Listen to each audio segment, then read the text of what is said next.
What's going on, everybody? We are sitting here with the one and only Mr. Raz B of B2K and of Raz B. What's going on with you, Raz? Yeah, I like that, man. You said, and of Raz B. You know, I am B2K, and when I say I am B2K, the I am comes from, emphasizing we have the creative power in the universe, right? Right. And, B2K for me has been like a journey from a boy to a king. So I just look at it from the evolution from where I started. And when I say king, it's more like you got to be able to run your kingdom, right? Mm-hmm. So it starts with you having a strong mental, So I encourage everyone out there to feed your mind and be disciplined so you can manifest the things that you want to manifest. Right. See, and I say B2K Raz B and Raz B of Raz B because I always look at people as, you have a group, but you still have individuals. You're always an individual on this earth one way or another. Yes, sir. So you talk about the mental. How long have you been in the music industry? Seems like all my life. Yeah, actually. Being as a kid, you grow up and you're inspired by what's around you, right? And I was fortunate enough to be around people that had previous success in the music industry. So as a kid, that light, you can get kind of blinded by the light. Mm-hmm. But it's also a calling, you know what I'm saying? You want to get close to, because we're light beings, right? We're light beings. Right. So it's like, and we're water beings, right? So it's like, you want to get close to that. You want to get close to the light. Mm-hmm. Okay. All right. So look, you being in the music industry so long, and 20 years to put a number on it. 20 years if we want to give a tangible number. Yeah. So So you're a veteran in the game. Definitely. Why you look so young? You look like you're 17, Raz. I need to use some of that. Oh man, you gotta take care of yourself. Like, when you don't really have a good team around you, you can fall into substance abuse. Mm-hmm. You know what I'm saying? It's really about taking care of yourself and loving on yourself. Like, you know what I'm saying? My nails done, feet done, you know what I'm saying? Haircut. Feel good about yourself. Most importantly, make sure your insides and the intake that you're taking. So now we're just working on just eating better, eating clean, you know what I'm saying? Because there's so much junk food around, you know what I mean? And processed food that's not necessarily good for our bodies. But I wish I would have learned all that stuff when I was a kid.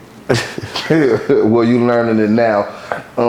Earlier you were saying that the music business is mostly mental. What do you mean when you say the music business is mostly mental? It seemed like it's just dancing and singing. What's the mental part? That's a good way. That's a good question. Well, essentially, it takes a lot of brain power, because you're dealing with multiple. Well, I would say just the world in general. Just you're dealing with energies everywhere. So mentally, you have to be in tune at all times. And I don't want to just, focus on one sector, which be in the music industry. But people that know me from the music industry can relate more. But I'd like to take the people out. Without the proper discipline, you're gonna be lazy. You're not gonna get your job done. I'll give you an example about an artist that I'm working with. She had a studio session today. But she showed up and she wasn't prepared for the opportunity, right? So mentally, where were you at? Because if there's something that you want really bad, you want to be this major pop star, but you're already walking around with a bad attitude and burning bridges and, you know what I'm saying? And then you have a major opportunity and you blow the opportunity. What can you take from that? So mentally, I would say if she was disciplined and she was harnessing her craft, she would have been ready for that moment. And there's a lot of people that have these great moments and they spoil them. Why? Because they wasn't ready for the moment. They wasn't ready for the assignment. So mentally, your mind has to be in tune. Your mind has to function properly. You know what I'm saying? And it's okay to get a tune-up. It's okay to, you know what I'm saying? Because, an idle mind, like they say, is a devil's playground. So, for me, I've always wanted to manifest so many things, and a lot of my things that I've wanted to manifest have actually really came through because not only did I mentally see it, but I actually had the strength and wasn't lazy, and I could push my body to actually travel travel there. So if you see it and you want it, you could go get it pretty much. you gotta focus, but you gotta focus. See, I need some help with that, Raz. How do I get my focus to where if I see something to where I can manifest it? What's that process? I'm trying to figure that out. It was simple. I mean, we wanted to do this. We set it up. We made it happen. It's just that simple. But the faster you focus in, the faster you get there. The faster you focus in, the faster you lock in. All right. Completely. All right. Let's focus in on some of the stuff you're doing right now, and we're gonna talk about the B2K stuff. But I like to talk about Raz B.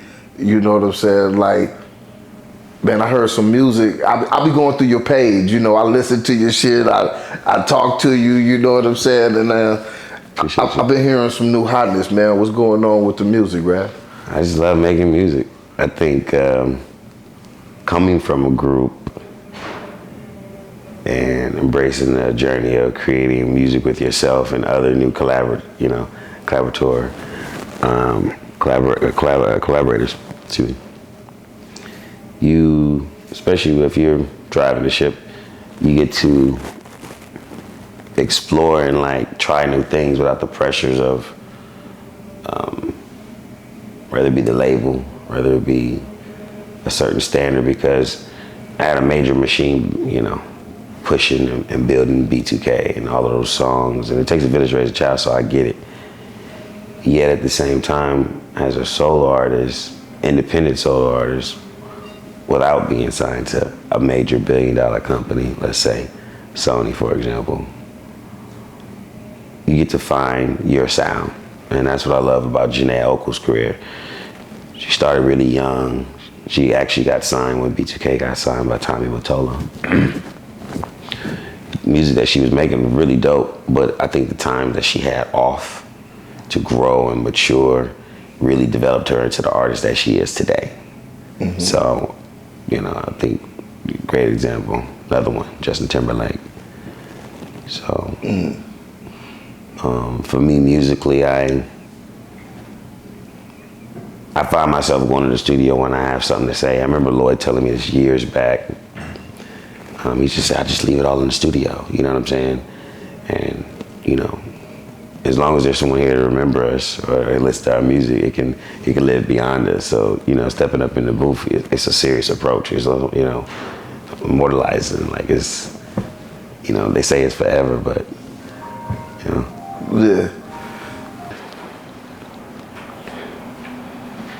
Because people ask me this question, hey man, you still do music, man, And I'll be like, I go in the studio, I'll make a track when I, you know what I'm saying, when it's, or one of my engineers be like, nigga, bro, I don't care if I gotta Uber you myself or come pick you up myself, you gotta cut this record. I think I played a record today in the car, House of Love. Who love? Yeah. So that was energy that was natural and it was real. Then you got some studio heads. I remember back in the day I used to get into like engineering, and a lot of this stuff I venture more into the business, you know what I'm saying? Because I'm an entrepreneur.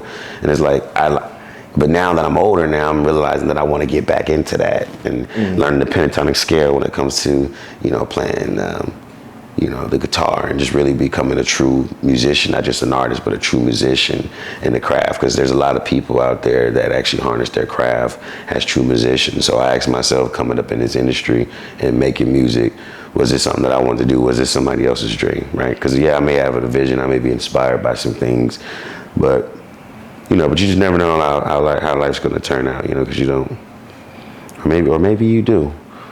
So to bring you back to my page, it's like me sharing my music is me sharing my music. It's like a soundtrack of my life, right?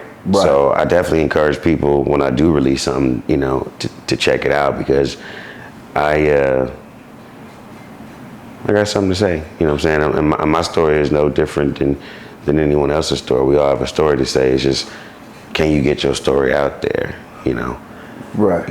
Do you ever feel pressure to release music fast, or how do you release music? No, I never feel pressure to release music fast, for the simple fact is that it's just organic. Like I said, if I had millions of dollars on my project right now, and that's, then maybe I would feel that pressure, but like I could feel, Like, for example, there's been a cool little buzz around the song Guidance, and I've been sitting on the song Guidance because I want that to be the main track to my documentary. Because that record, when I recorded that record, it's so raw. It's just so vulnerable. It's so transparent. It's gospel. Yeah, it's gospel, right? Yeah. So now we switched from just making certain type of records to making certain type of records. Right. So, the reason I'm staying on music because I am sitting on a body of work that I recorded 2 years ago, and I've been working on this project for about 3 years, 3.5, almost maybe 3.5 years, really officially, because I started working on it in Atlanta, probably about three years ago. So you've been working on a project for 3 years? Yeah, because the music was being inspired by the time of the moment and the video content that we were capturing. Because we're telling we've been building my documentary for some years. My socks probably dirty as a motherfucker. oh well, we have to crib. But yeah, man. So, but when I get emails like from United Masters, or I do a financial deal with LimeWire,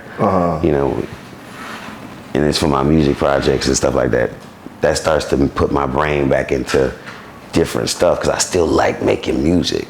And I tell people there's so many ways to have music, and there's so many artists that have sold millions of records that you know nothing about because they're so low key, right? They got plaques all on their wall because there's a way to actually really do the business and actually tap in. So I don't know, man. I don't know where I'm at, but I'm always gonna make music and throw some stuff out there. But I don't know if that's my main priority. Why do people assume that you don't make music? Why would that be an assumption for somebody because I feel like just knowing Raz, just watching you throughout the years, I would assume you love music. Of course, I do. So why would people think that you just don't do music? I would say because the marketing, there's not, when is the last time Raz B was all in your face? I mean, other than being, part of the culture and being actively and being, very vocal, you know what I'm saying? Right. Is Raz B are you choosing to not be in people's face? Is that's the path that you want to be on right now? I lived in China for 7 years, so I'm figuring all this shit out. Right. So you said you gotta, Jesus. and you just, that's Keep you. going. Yeah, I'm here.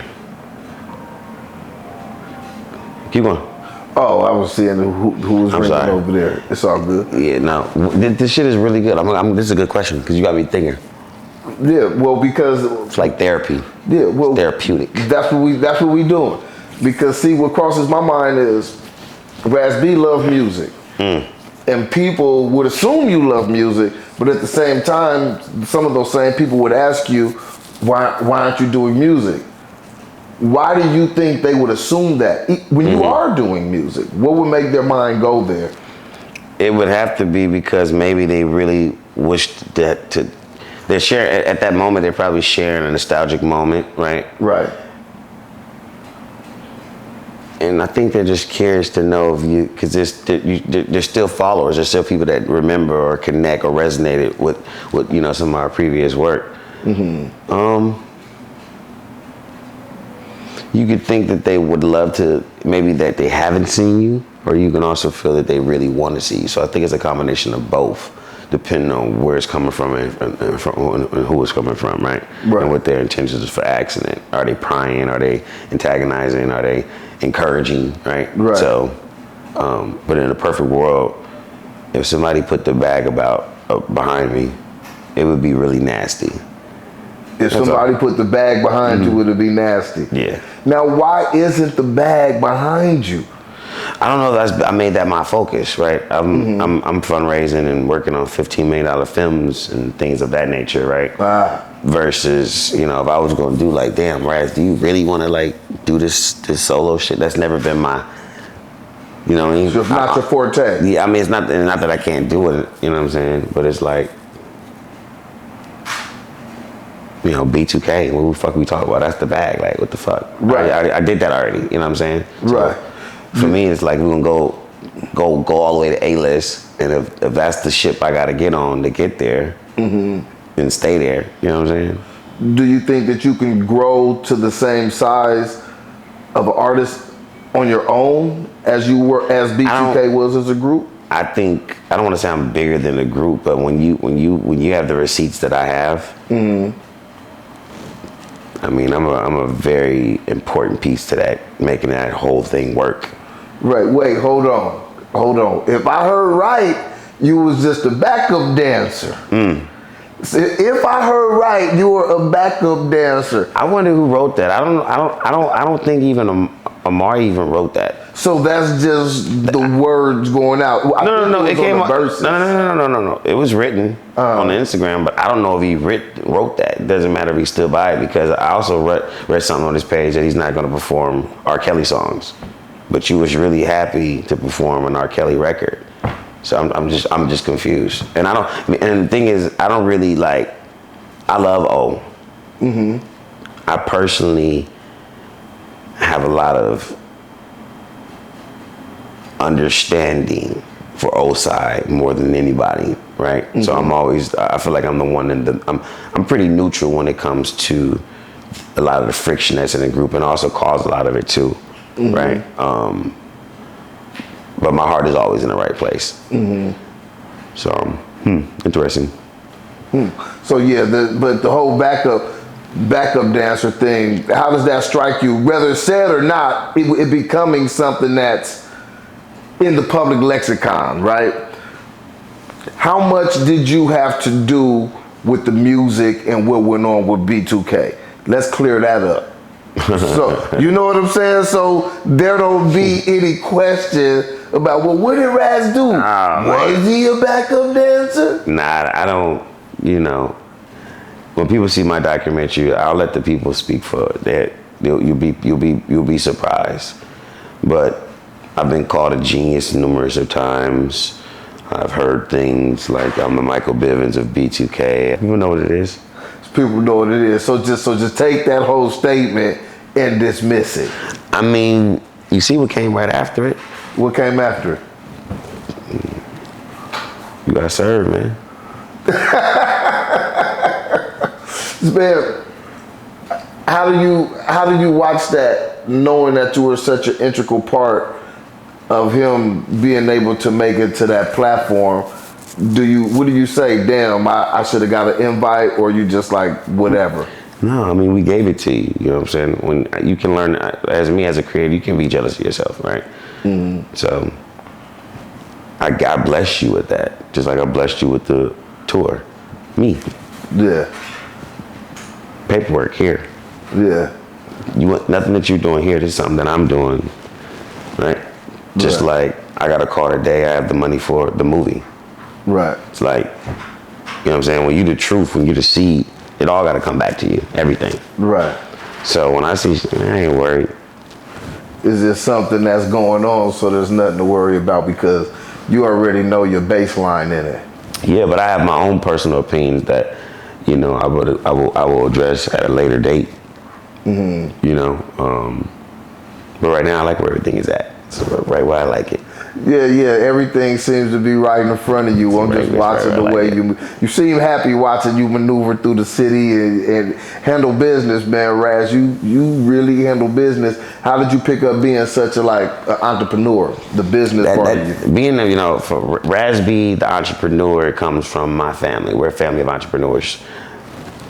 Grandfather had an oil business and wax business, and family members in music industries, and you know, my mom had business. It's like, so it's all, you know, when you hustle, I can sell you this bowl right now. You know why? Like, yo, this is the craziest sound bowl you ever seen. Yeah. And because my PR skill is so good, it once was owned by James Brown. Oh yeah, $5. I feel good. You know what? This is the On Black and the Proud Bowl. You know what I'm saying? For $5? Hey, for $5, man. now you can tell them that Raz B gave it to you for $5. You know what I'm saying? But like that's the energy you gotta have with anything. Right. You know what I'm saying? And you don't gotta. Some people put a spin on shit. You just sell it as is. You know? Yeah. You just tell it straight well, how it is. Yeah, but you know, you dealing with a lot of propaganda, so you may get a little, you know, like nigga, you bullshitting. You know what I'm saying? For real? That's why you be like, for real? You know what I'm saying? You cap it. You always they always gonna say you capping it first. Selling stuff is hard because people are always on defense nowadays. You know what I'm saying? Look, let me ask you this: B2K. What do you think B2K meant to music as far as impact, especially as the band, the group? What would you guys impact? I don't know. To only have 2 albums out, it was pretty huge. You know, I look back now that I'm older, and I look back how they worked, but we wanted to work that hard, right? Our job was to wreck and kill shop every night. So you guys' job was to wreck shop? Yeah, that's something that we want to do. So I see a lot of artists, I'm like, they won't be here from 20 years from now because they don't got it in them. You know, I can just look at them and tell. I know which ones are going to fizz out, which ones are not. Because it's also about evolving. You know, I'm at mogul status, you know what I'm saying, where I'm at. You know, I have artists under me. I have multiple companies. You know, I have tech companies that I have shares in, and, you know, and so things are just, you know, there's an evolution. I think that's the greatest part about being an artist and coming into self and knowing about self and growing up. So, you know, ultimately when we talk about B2K, my ultimate goal, right, is a conversation and to do what the gods and what the ancestors want us to do. Is align the energies. If people can't see that, it doesn't matter what's going on, what happened, the energies need to get together. And there's forces that are keeping those energies from getting together. So there's people out there? I don't know that. It could be.